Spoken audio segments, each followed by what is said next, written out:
أنا اسمي سيدرا من حلب. انضميت عام 2019. انضميت من شان عرفنا فكر القائد، فكر الشهداء.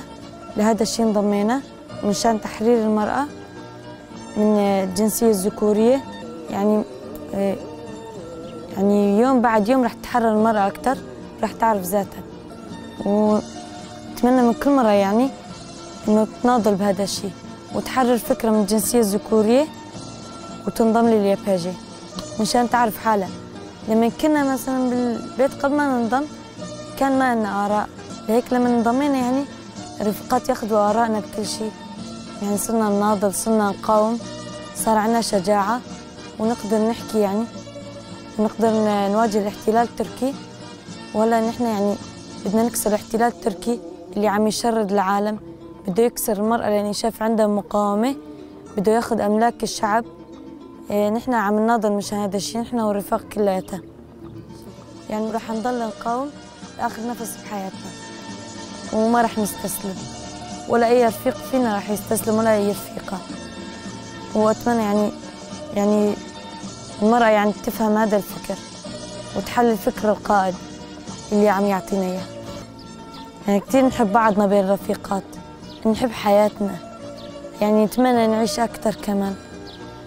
بالبيت كنا قبل ما ننتسب كلياتنا كل الرفيقات كانوا ما يحبوا حياتهم من وراء العذاب اللي شافوه.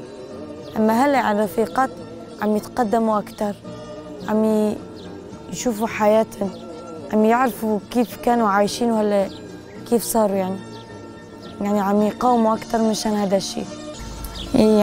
كثير الرفاق نضلوا بالجبهات مشان هذا الشيء، مشان يحاربوا ضد داعش، ضد الأتراك. أيام داعش كانوا يمشوا على دين الإسلام على أساس، بس أما كان خالص مو دين إسلام.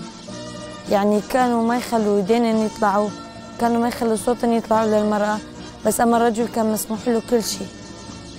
أيام داعش كانوا على أساس عم يمشوا على دين الإسلام، هذا خالص مو دين إسلام. الشعب كتير واجه صعوبات من داعش، وهلا كمان من الأتراك. مثل ما خلصنا الشعب من داعش ومشينا بهديك الحملات، كمان رح نمشي بحملات ونخلص من الأتراك. رح نحرر الشعب، ما رح نخلي الشعب يتعذب أكثر من هيك.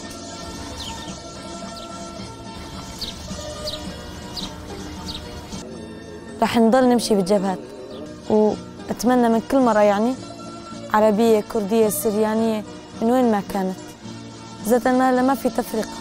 رفيقات من كل مناطق عم ينضموا لها الصفوف، من حلب، حمص، الرقة، من دير الزور، من كل مكان.